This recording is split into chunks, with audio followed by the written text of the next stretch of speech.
want to react to the clip. So I'll be playing the clip now. Want us to pay attention. Yeah. Well, I don't have the Bible in front of me. Like I said, I'm not a Bible scholar or anything like that. So I don't know everything that's in the Bible, and I can't, obviously, I don't want to spend the time checking while I'm talking to you, but I would like to talk about punishment in general. It doesn't really have to do with the Mosaic Law. But you were talking about punishment, and is it just or moral, I think is what your question was. And I would say God is our Father, okay? And he loves us so much that he wants to help us to learn and progress to become more like him. And is beating children with a rod a good way to do that?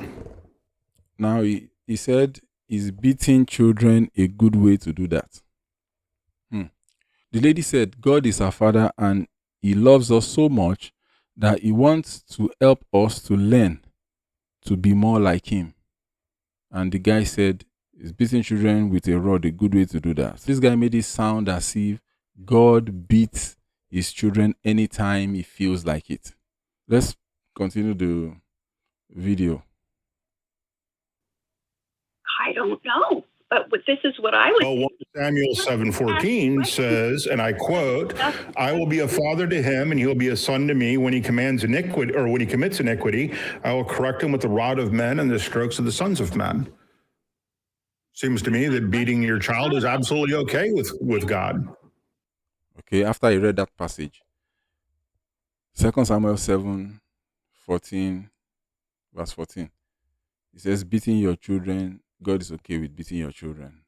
Now, let's read that passage and see what it really says, what it really means. Because I noticed that what happened is that many people read the Bible, but they don't study it. Now, as Christians, we don't just read the Bible. What we do is that we study the Bible. And when you study the Bible and you meditate upon it, you are able to understand it better than those that just read it. Now, this guy just read it. He didn't study it clearly. Now, it says, I will be his father and he shall be my son. Now, the background to this is that God was speaking to David.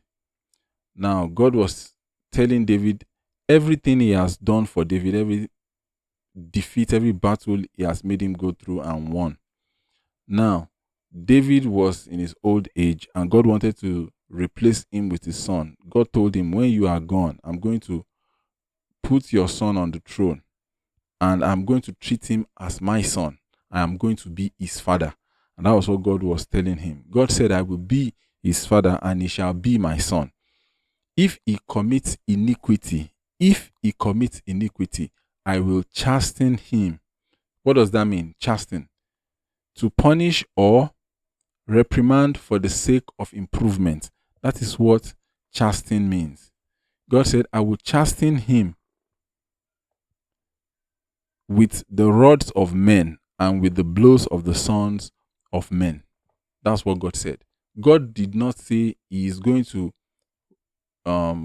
beat Solomon or beat anyone that he made the son, made the king, anytime he feels like. He said he will chasten him, which means he will reprimand him, he will punish him for the sake of improvement so that he can improve. And why will God do this?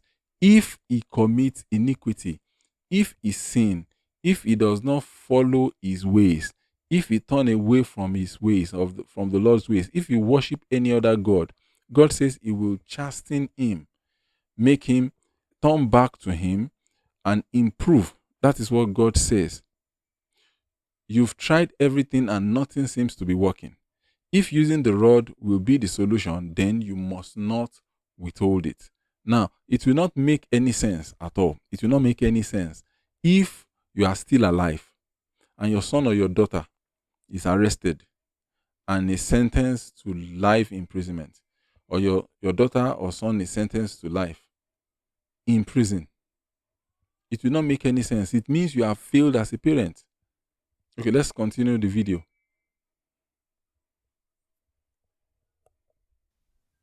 Is not about specific examples that are mentioned in the scriptures, but it's about what would you do if you had a naughty child that did not make wise choices, but you love and wanted them. You love them. You want them to make better choices. You want them to be smarter without taking away their free agency. Then what? Right. And there are better ways than beating the crap out of them or beating them at all to do that. You can understand where they're coming from. You can send them to their room if you have to. But beating a child is not a good thing. It is not a loving thing. Let's pause it again there. Now, he said beating a child is not a good or a loving thing. But there was no context to it. If you read 2 Samuel 7:14, God said to David that if he commits iniquity, that's the context. If he commits iniquity, God did not just say he was going to punish whoever becomes king. He did not just say he's going to punish everyone because he loves punishing people. No, you must have done something wrong. So let's continue. If somebody hits you, they hate you. Unless it's combat sports, which is a whole different thing. But as a general rule, if somebody hits you, they hate you. Okay, let's pause it again there. He said it's a general rule. If somebody hits you, they hate you. That's actually wrong. That's not correct. It's not a general rule. And the moment he said that, I went online, I went on Google, and I Googled it.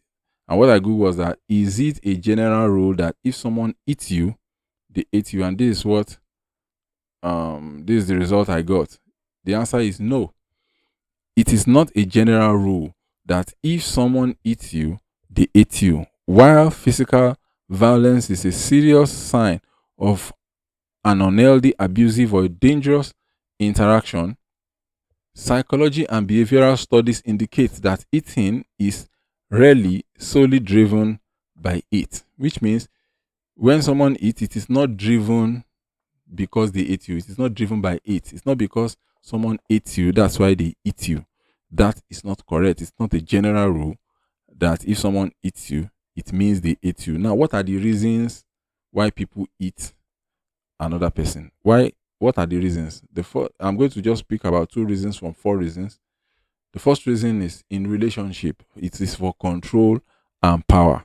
Now, the reason why someone eats the other, maybe a guy eats his lady or a man eats a woman. In a relationship, it is for control or control and power. So then the second one is learned behavior. If someone grew up in an environment where physical violence was common, they may use it as a default method of handling conflict.